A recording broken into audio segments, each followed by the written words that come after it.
temos mais um convidado na edição desta quarta-feira, desse 25 de dezembro. É o secretário especial de Comércio Exterior e Assuntos Internacionais do Ministério da Economia, Marcos Troirro.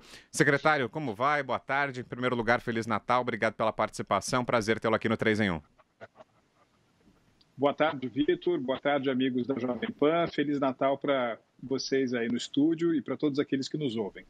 Ô, secretário, eu queria começar falando com o senhor a respeito da possível taxação do aço brasileiro nos Estados Unidos. Nos últimos dias, o presidente Jair Bolsonaro entrou em contato com Donald Trump, anunciou que o governo americano não vai mais taxar a produção de aço brasileiro. Queria saber do senhor como foram os detalhes dessa negociação, como é que foi esse processo. O presidente disse que foi um telefonema do colega americano Donald Trump para ele, dando o resultado final aí da negociação, mas imagino que antes desse telefonema muito mais coisa tenha acontecido, né? E o senhor deve ter participado desse processo também. Queria que o senhor dissesse como foi esse trabalho e como foi possível convencer os americanos de que não era uma boa ideia taxar o nosso aço. Bem, Vitor, o presidente Bolsonaro, desde o primeiro dia de governo, estabeleceu como uma prioridade da sua administração a expansão do comércio e do nível de investimentos com os Estados Unidos. Você sabe que é muito difícil encontrar, nesses últimos 70 anos, um país que tenha ascendido a sua trajetória econômica sem ter uma relação especial com esse que ainda é o maior mercado do mundo.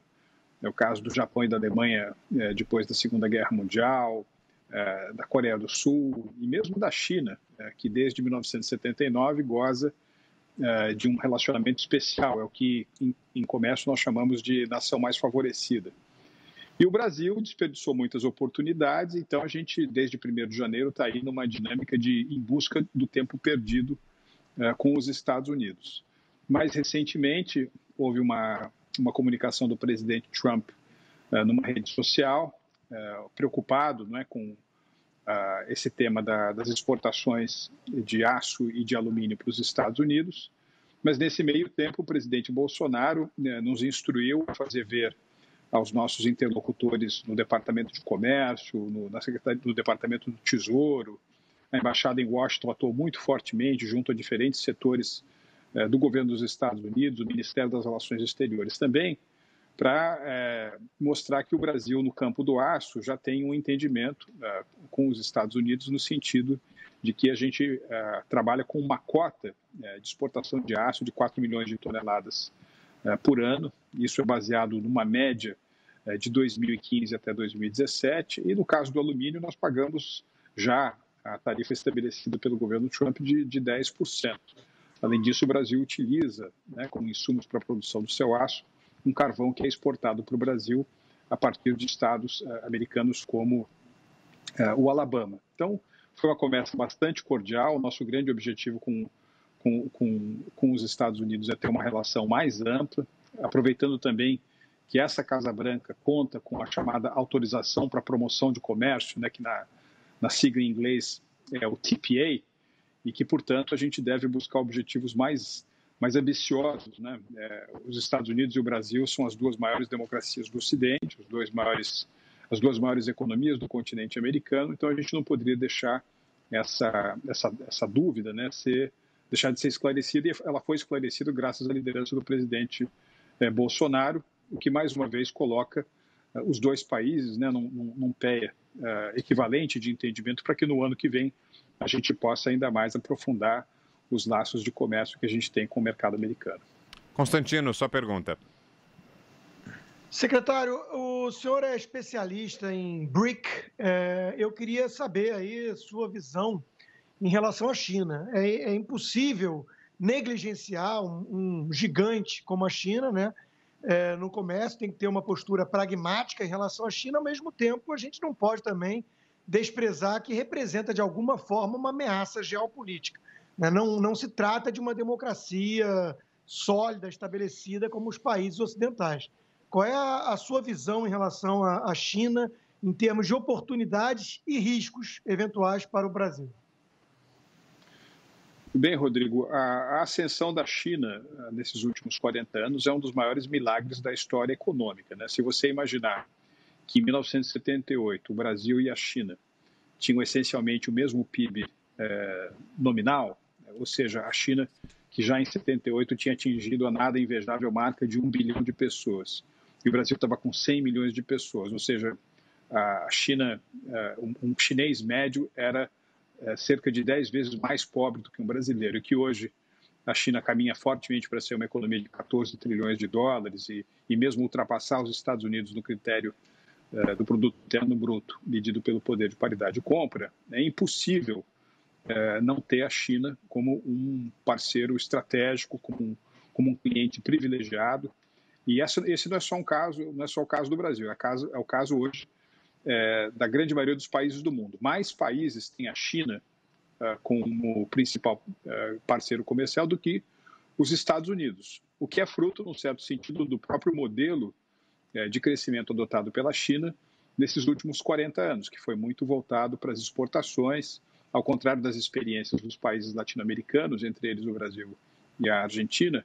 A China privilegiou os mercados externos e fez dos seus gigantescos superávites comerciais uma fonte importante de recursos para investimento na sua, hoje, bastante robusta infraestrutura. E claro que a ascensão da China traz oportunidades. Eu vou falar aqui um pouco tecnicamente, o Rodrigo, que é um grande economista, vai seguramente entender, que Davi Ricardo, né, no início do século XIX, falava das vantagens comparativas dos países. Então, a ascensão da China permite ao Brasil uma expansão do comércio importante em setores que ele tem vantagens comparativas, como é o caso do setor agrícola e do setor mineral. Portanto, essa trajetória vertiginosa de arremetida chinesa fez com que, entre outros efeitos, o nosso agronegócio também pudesse prosperar bastante, e isso levou a essa situação em que, provavelmente, em 2019, né, daqui a uma semana, nós vamos fechar a nossa corrente de comércio com a China em mais de 100 bilhões de dólares. Os números são impressionantes, Rodrigo, porque em 2001, por exemplo, quando a China entrou na Organização Mundial do Comércio, o comércio Brasil-China era de 1 bilhão de dólares por ano. Hoje, o comércio Brasil-China é de 1 bilhão de dólares a cada 80 horas. E, a meu ver, isso só vai crescer, porque conforme os chineses vão incorporando novas camadas populacionais no universo do consumo, isso, mais uma vez, cria extraordinárias oportunidades para as exportações brasileiras.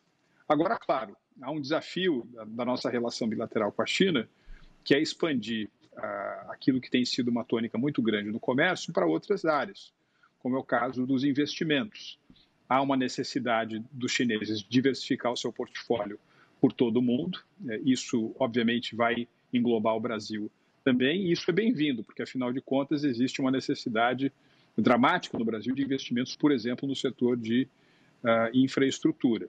Eu acho que, quanto à ascensão da China representar uma ameaça ou não, eu acho que vale lembrar aqui que aquele que é considerado talvez o principal antagonista da China no mundo contemporâneo, que são os Estados Unidos, tem a China não apenas como principal parceiro comercial, mas também como principal destino dos seus investimentos. O principal destino do investimento estrangeiro direto norte-americano é a China, e, aliás, vice-versa. O principal destino do investimento estrangeiro direto chinês é o mercado dos Estados Unidos. A gente tem que entrar nessas relações mais aprofundadas sem nenhuma inocência, sabendo que os chineses, claro, buscam o seu interesse nacional. O Brasil vai preservar a sua soberania, vai saber também equilibrar os seus interesses em relação a diferentes mercados, para não promover o que a gente poderia chamar de sino-dependência, né? Uma dependência exagerada no mercado chinês. E uma das maneiras de fazer isso é, digamos assim, não cair nessa tentação, às vezes, de tratar essa rivalidade Estados Unidos-China como se fosse um jogo de soma zero ou um fla-flu. Nós temos que entender que há um desafio bastante grande também de aproveitamento de outros mercados. Eu gosto sempre de dar o exemplo da Índia, né? Porque nesses últimos 5 anos a Índia cresce a taxas percentuais maiores do que a própria China. É um país que muito provavelmente nos 10 anos vai ser responsável por um eclipse muito importante no mundo, que é o momento em que a Índia se torna um país mais populoso do que a China. E na medida em que o comércio Brasil-China já ultrapassou os 100 bilhões de dólares, né, na sua corrente, o nosso comércio com a Índia é de apenas 6 bilhões de dólares. Portanto, há um teto que nós precisamos elevar bastante para esses países de grande contingente populacional, como é o caso da Índia, como é o caso da Indonésia, como é o caso do Vietnã. E, aliás, a gente vai atrás desse objetivo no mês que vem, quando o presidente Bolsonaro realiza a sua primeira visita oficial à Índia. Nós precisamos aumentar bastante a nossa corrente de comércio, porque isso vai trazer muita prosperidade para o Brasil. Thaís. Na verdade, é uma curiosidade, secretário, porque todo mundo se lembra que o presidente Bolsonaro, durante a campanha e também no começo do governo, ele tinha mais que um pé atrás em relação à China, né? Ele dizia que os chineses não têm coração, ele tinha muitas desconfianças em relação aos chineses. E depois, também, aliado a isso, tem essa relação especial, como o senhor disse, com os Estados Unidos. Tudo isso, de repente, mudou. Eu queria saber qual foi a mágica, quem que operou essa mágica de convencer o presidente que os chineses não são esse povo sem coração. Isso me parece que mudou um pouco antes da viagem, né? Ou durante a viagem que vocês fizeram para a China, foi? Mais uma vez, no discurso, Thaís, que o presidente fez no Congresso Nacional, né, seu discurso de posse, seu discurso no Parlamento, em inúmeras ocasiões, o presidente sublinhou que, na sua política comercial, nós deveríamos fazer negócios com os 4 cantos do mundo sem quaisquer viés ideológico. E na prática concreta, né, das nossas relações de comércio e de investimento, é isso que tem se observado. O presidente Bolsonaro esteve com o Xi Jinping durante a reunião do G20 no Japão, no mês de junho, esteve com o presidente Xi Jinping na visita oficial que fez à China 2 meses atrás, anfitrionou todos os países dos BRICS e, claro, manteve conversas bilaterais também com o presidente Xi Jinping durante a cúpula dos BRICS realizada em Brasília no mês passado. E a gente só quer fazer mais negócios com a China. A nossa relação é bastante boa, muito pragmática, sempre pautada pelo interesse do Brasil. A gente sabe que é praticamente impossível você navegar hoje no mundo do comércio e dos investimentos sem tangenciar a China. A gente tem que tirar o melhor benefício possível dessa relação, mesmo porque nós entendemos que uma parte do desafio infraestrutural do Brasil vai vir de centros de liquidez que têm a capacidade não apenas financeira, mas também de interesse em diversificar o seu portfólio de investimentos em atividades como aquelas de infraestrutura. Então, é uma visão bastante realista do presidente Bolsonaro. É isso que nós temos observado na prática, que nós temos praticado. Sempre quando nós buscamos tratativas com os chineses, nós estamos imbuídos daquela ideia de, mais uma vez, sem viés ideológico, porque o que interessa é o interesse do Brasil. E se essa aproximação com a China começar a desagradar os Estados Unidos? Eu sei que o senhor falou da procura constante pelo equilíbrio, etc., mas na questão específica do 5G, por exemplo, como é que isso vai ficar, secretário? Não, o que vai pautar a decisão brasileira pela tecnologia 5G, mais uma vez, é o interesse nacional, esses vários fatores, né, que vêm junto numa decisão de grande relevo como essa, como a qualidade da tecnologia, o comprometimento de investimentos de longo prazo, a necessidade do Brasil manter a sua segurança nacional, a sua soberania, tudo isso vai entrar em consideração. Agora, sobre Estados Unidos e China, mais uma vez, China e Washington e Pequim são os 2 maiores parceiros comerciais do mundo, o maior fluxo de comércio do mundo. Em termos de investimentos, a mesma coisa, né? Ou seja, o estoque hoje de investimento norte-americano na China é gigantesco e vice-versa. Hoje, 1/3 da dívida soberana, né, dos títulos do Tesouro americano que estão na mão de governos estrangeiros, estão na mão do governo chinês. Então, mais uma vez, uma interdependência bastante grande e, mais uma vez, o Brasil tem uma política de diversificação, de ser um negociador, um negociante global, um mercador global. Nós vamos, mais uma vez, deixar que essa característica pragmática é que paute a nossa atuação tanto em relação aos Estados Unidos quanto à China. Agora, é verdade, Thaís, que nós ficamos afastados durante muito tempo dos Estados Unidos. Aí sim, por razões ideológicas. Nós acabamos deixando pelo caminho algumas iniciativas que poderiam ter sido muito importantes, não apenas para a integração do nosso continente, mas para o próprio benefício econômico do Brasil, como foi o caso da área de livre comércio das Américas, que foi bastante dinamitada durante o governo os governos lulopetistas no Brasil. Então, há uma espécie de ir em busca do tempo perdido que nós precisamos buscar junto a Washington. Então, é claro que a gente dê uma ênfase toda especial, dedique tempo.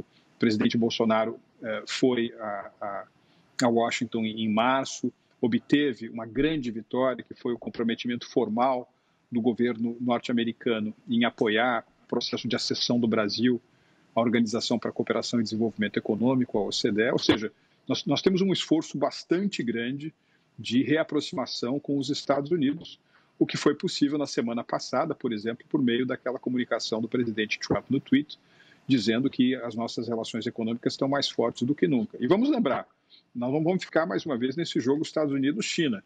Em 2019, Thaís, o Brasil, do presidente Bolsonaro, negociou aquele que é o maior acordo comercial da história do capitalismo, da história da economia mundial, que é o acordo Mercosul-União Europeia.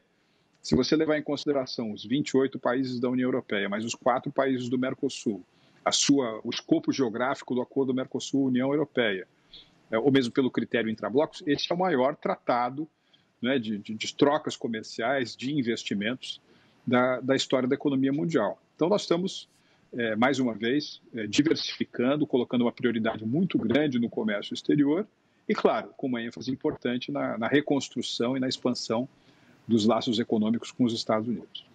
Estamos ouvindo o secretário especial de Comércio Exterior e Assuntos Internacionais do Ministério da Economia, secretário Marcos Troirro. Mais uma pergunta agora de Brasília, Josias de Souza. Você, Josias. Secretário, a propósito desse acordo do Mercosul com a União Europeia, havia ali uma previsão de que fosse feita uma revisão jurídica, uma tradução do tratado. A minha dúvida é em que estágio nós estamos agora. Tem que passar pelos parlamentos. Tivemos agora uma troca de comando na Argentina, saiu um governo liberal, entrou um outro governo que não é liberal e tem ali algumas dúvidas em relação a esse acordo. E a dúvida é em que estágio estamos e não há um déficit de informação em relação a esse acordo.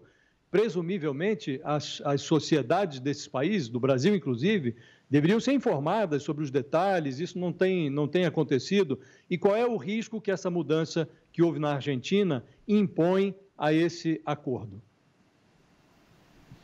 Bem, Josias, o itinerário é basicamente o seguinte: no último dia 28 de junho, nós concluímos as negociações, portanto, o texto não pode mais ser reaberto. E uma vez que essa parte da negociação foi concluída, automaticamente o seu teor foi disponibilizado tanto no site da União Europeia quanto no site do governo brasileiro. Qualquer cidadão pode acessar a sua íntegra, seja no site do Ministério da Economia ou no site do Ministério das Relações Exteriores. Agora, Josias, ele é um acordo grande, é um acordo ômnibus. Ele tem um pilar econômico-comercial, tem um pilar de cooperação, tem um pilar político. Então, ele é realmente o tratado mais abrangente de comércio, investimentos, de associação. Aliás, o título formal do tratado é um acordo de associação. E, portanto, ele passa por uma revisão jurídica que não é simples. É onde nós nos encontramos agora. Então, texto e negociação concluídos, revisão jurídica. Depois, a sua íntegra é traduzida para as línguas da União Europeia e também do Mercosul, e o texto está pronto para assinatura. Quem assina o acordo é a Comissão Europeia, né, a União Europeia, e os países do Mercosul. E uma vez o texto assinado, ele está pronto para ser remetido para aprovação.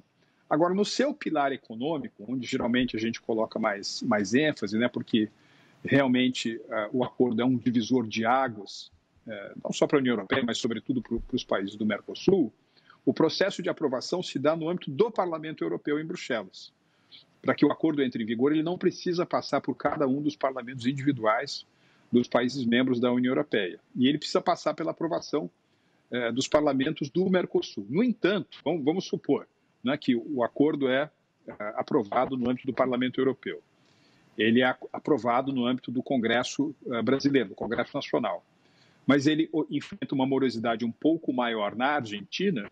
As provisões do acordo, né, os dispositivos do acordo, aquilo que está ali naquele tratado, ele automaticamente entra em vigor para o Brasil e para os países da União Europeia. Então, já começa a contar o tempo para a liberalização no setor agrícola, no setor de manufaturado, no setor de serviços. E nunca é demais lembrar, Josias, que... Para ficar claro nesse ponto, claro, secretário, se o Congresso da Argentina, o Executivo argentino, por alguma razão, se nós aprovamos aqui, no âmbito do Executivo, já está consolidado, se aprova no Parlamento brasileiro, nós estamos no acordo e podemos tocar todos os itens previstos no acordo, independentemente da Argentina, é isso? Independentemente da Argentina.